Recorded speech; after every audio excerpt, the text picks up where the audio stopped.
So mga tol, magandang balita po para sa ating mga Pinoy boxing fans sapagkat sa kakatapos lang po kaninang umaga ng laban ng isa nating pambato sa middleweight division na si Wiljon Mindoro na ginanap sa Amerika kontra dito kay Tyler Goodjan.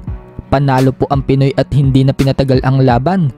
Round 2 pa lang kasi mga tol, tinapos na agad ni Mindoro ang laban at nakuha niya ang panalo via knockout.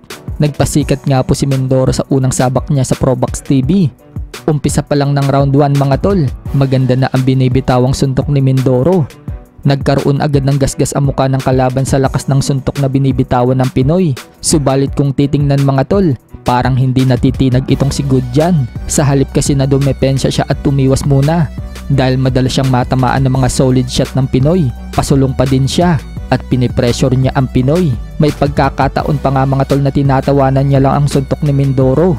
Kaka-pressure nga po ng kalaban, nakasingit ito ng malakas na uppercut pero hindi man lang natinag ang pambato natin. Pagpasok ng round 2 mga tol, tuloy pa rin sa pang-pressure itong si Goodjan at nakatama na naman ito kay Mindoro. Pero umiling lang po si Mindoro mga tol, parang sinasabi na kayang-kaya niya ang suntok ng kalaban. Mas lalong umatake pa ang kontra at sinigawan pa si Mindoro na lumapit sa kanya. Kumbaga mga tol, gusto nito na sumabay sa kanya si Mindoro.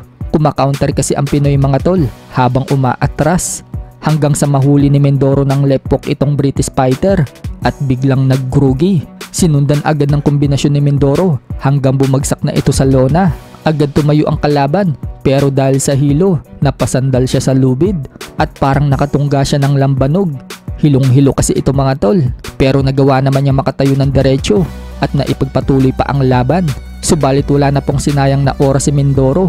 Nagpaulan na agad ito ng kombinasyon hanggang sa makalusot ang uppercut ni Mindoro na nagpabagsak ulit sa kalaban. Sa lakas nga po ng suntok mga tol, umangat ang paa nito.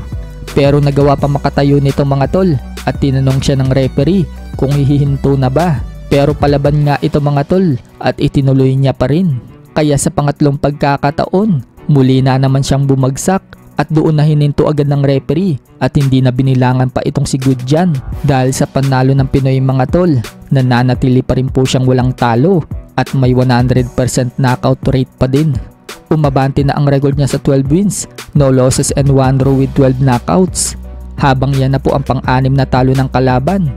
Bumagsak na ang record sa 13 wins and 6 losses with 4 knockouts. Marami nga po ang Pinoy fans ngayon na masaya sa pagkapanalo ni Mindoro at marami na ngayon ang nag-aabang sa karir niya. Sa kabilang banda naman mga tol, alam na nga po ng karamihan na si Iris TJ Duene ang sunod na makakalaban ni Inoue sa bansang Japan. At sa kakapasok lang po kanina ng balita mga tol, kasado na ang laban.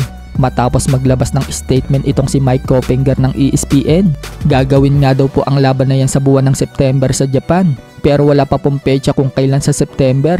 Asahan po natin sa mga susunod na araw, ilalabas na po yung petsa na yan kung kailan sa September. So talagang mas pinili nga po ni Inoue itong si TJ Duene at hindi itong si Murodjon Akhmadaliev na mandatory niya sa WBA. Wala pang ang balita mga tol kung mananatili ba kay Inoue ang WBA belt o babaklasin na ito sa kanya.